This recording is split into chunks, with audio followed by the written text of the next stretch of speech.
You're listening to the Money Mike syndicated radio show. We're going to keep you up to date and current in all sports. We'll make sure you're aware of everything in corporate and enterprise business. And most of all, we'll share with you how to make a little more money as we cover the NBA, the NFL, and Major League Baseball. Jess Smith is going to give us a good understanding of how and what the WNBA is trying to do. And secondarily, we want to look at the valuations of where the teams are coming in and how the teams are stacking up and what direction and where the WNBA has been. In sports league history. I can't think of a time in my lifetime that I've ever felt that type of movement in the air around you of just, this is happening. This is something that, you dream about, and, playing in front of these crowds and these fans is amazing.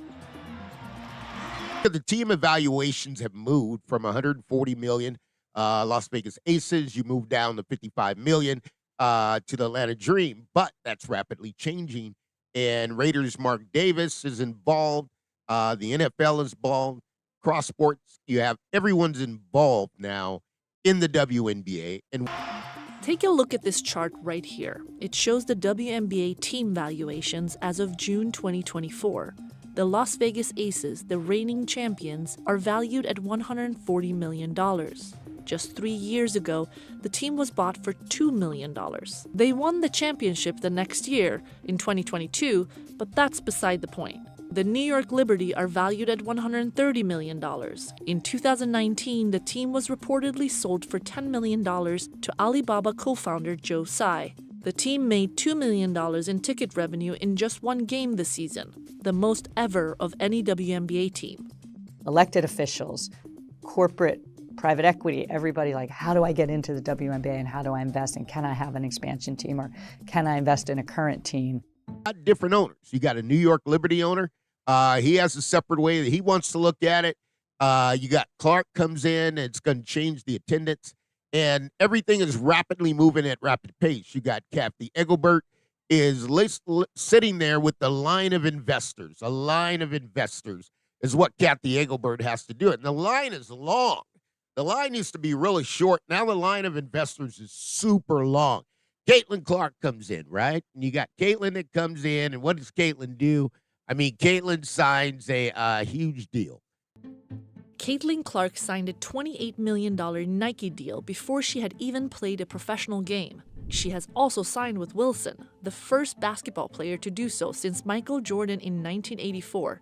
Angelreese has deals with Reebok, Beats by Dre, Wingstop, Xfinity, and many more. Despite all of this, there's been a lot of talk about the modest earnings of players.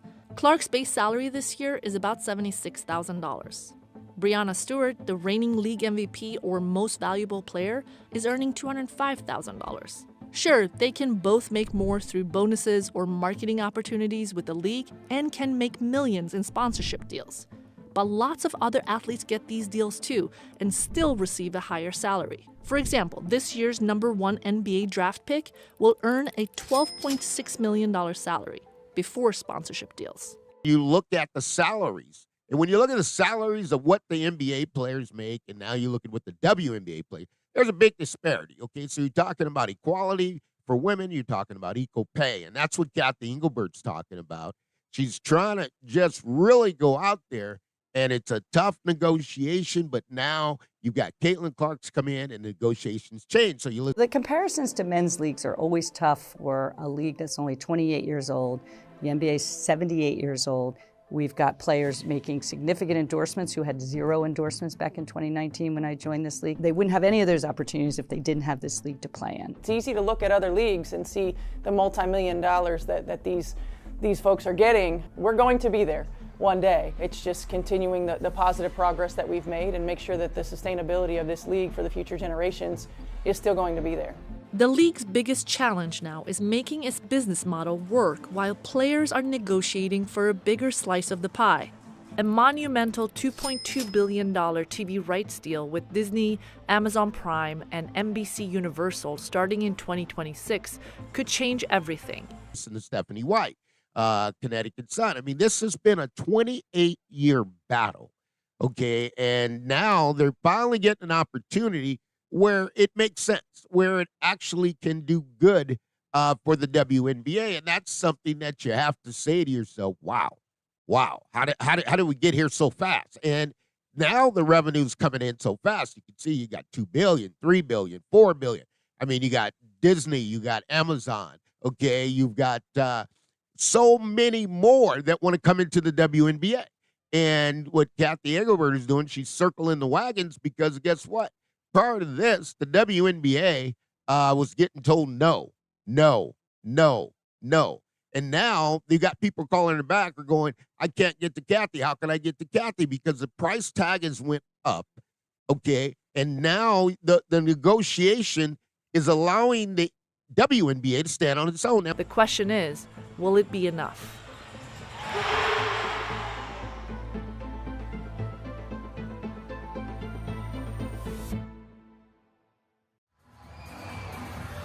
This is Mohegan Sun Arena in Uncasville, Connecticut. Third place Connecticut Sun is playing number 1 New York Liberty in the Women's National Basketball Association. It's 11 a.m. on a Wednesday, and the 10,000-seat stadium is nearly full. There is so much energy in this arena, no matter what time of day it is. WNBA is in its 27th season and has never experienced a year quite like this. I remember where all we wanted was insurance all year round, to seeing where we are. Coach White has been around the league for 25 years, first as a player and then as a coach. The New York Liberty has 2 national team players on the team, MVP Breanna Stewart and Sabrina Ionescu, whose Nike shoe has become one of the most popular sneakers in the market. The home team is loaded with stars too. DeWanna Bonner, Brianna Jones, and Alyssa Thomas. They all played in the WNBA All-Star Game a couple of weeks later. Another event that broke records, including in attendance and viewership. Jones is earning $212,000 in 2024. That's a long way from the about $49,000 she made as a rookie in 2017. From where I started to where I am now, just, I'm proud of that growth that I've made, just, to earn that kind of money. Now, did the NBA help out the WNBA? You go all the way back to David Stern. That's where it all started. And David Stern, he took it, he went with something. He felt it could be done. It was done. And now you're here today, right? So this has been a growing experience. And then there was no one expected all of a sudden of all the teams. And here you have Angelreese comes in. Here you have Caitlinclark comes in. And all of a sudden your viewership goes through the roof. Right? And so everything that happens beyond that, the concessions, okay? And there have been in negotiations for this for a long time. They've been negotiating for a long time, okay? This is not just something that just started. But they've been forced to accept less because they always were told you don't have the fans. You don't have the fans in the seats. Now you have the fans in the seats. So what does that do? That changes what the negotiation is. And now it's coming down to who can outlast who. That really what it's going to be. This is some old-fashioned horse trading, or you can call it Texas Hold'em poker. But who's holding the aces? The WNBA is holding the aces in this one. Still, after the WNBA season is over, Jones goes overseas, often to a league in Europe to play a second season, mainly to supplement her income. Getting paid to do something that I love year-round, and that's great. But, as I'm getting older, my body's, feeling the constant, wear and tear of playing all year round. Playing overseas has been a lucrative option for WNBA players for decades. Superstars like Diana Taurasi and Sue Bird were some of the first to be rumored to make more than $1 million per season in Europe, often in Russia. Phoenix Mercury star Brittany Griner did it too. She was detained for 293 days for possession of medical marijuana. Roughly half of the league's 144 players played in a second league in the winter of 2024. We're never going to tell players what to do.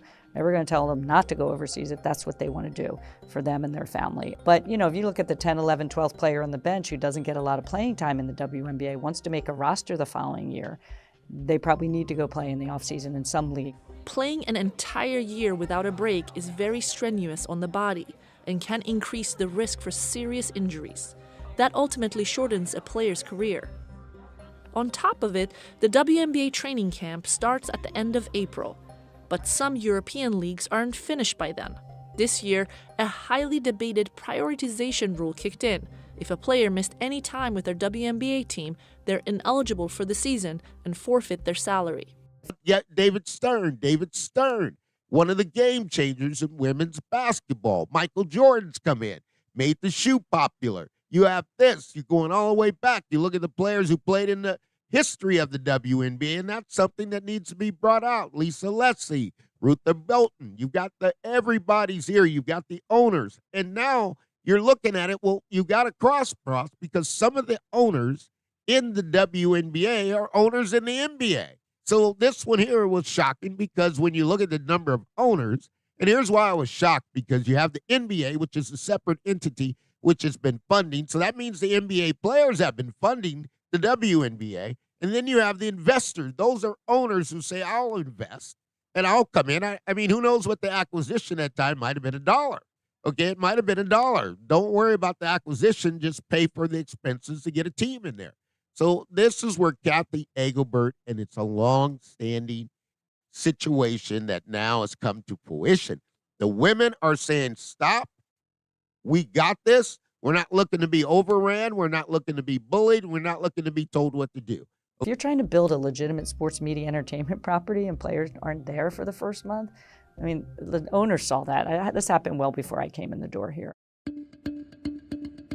In 1996, the NBA and its then commissioner David Stern launched a women's league, the WNBA. The men's league was going through a huge boom with Michael Jordan at the helm, and a women's league played in the summertime would provide a full year of basketball and would also help grow the sport internationally. The NBA and its owners would own the WNBA. It survived because of the great support the NBA has given it over many years. So there's a reason why the WNBA is the longest tenured women's professional sports league in the country. Think about this, by double any other. WNBA team owners received 50% stake in 2002. In 2022, the league raised $75 million from a group of investors, the league's first ever outside investment and the largest in women's sports history. They received 16% stake in return, leaving only 42% left for WNBA and its owners. What made you decide to do that? How did that come about? Coming into 2021, we hired a banker, and I said, I really need capital because I need people. I need people to grow this business. I need marketing. And so we started deploying it immediately, did a digital transformation, hired some outside consultants. It'll be viewed in hindsight as a smart move to have done what we did. But this also means only 42% of national-level revenue, like TV and sponsorship deals, trickles down to the WNBA owners. The remaining goes to the NBA and its owners, 5 of which are also WNBA owners, and the outside investor group. The current TV deal is worth about $60 million in 2024. Only about $2 million of that goes to each team. Okay, and we have something that you want. That's right. The women are saying, and Cathy Englebert knows it, the women have something they want. You have sponsors who want Caitlinclark. Well, Caitlinclark's a woman, okay, and she stands for woman equality and women equal pay. There's not going to be anyone who wants to go overseas and play basketball. So you look at this, right, and you're looking at the media rights and how it's increasing. And everybody knows it why it's increasing because of Caitlinclark. That's why, even though she's a rookie, she has a powerful voice in this. You look at the valuations reporter, Sportico, he's breaking it down, and he's telling you, these are the valuations of these teams. This is where the market is going, and it's a trend that's soaring so high that the women, first of all, it was 2 women, okay, who came in and outsold the entire NBA, Caitlinclark and angelreese. I think the WNBA, if they had foreseen this kind of growth that was ahead, they would maybe take an alternative path than selling 16% of this league.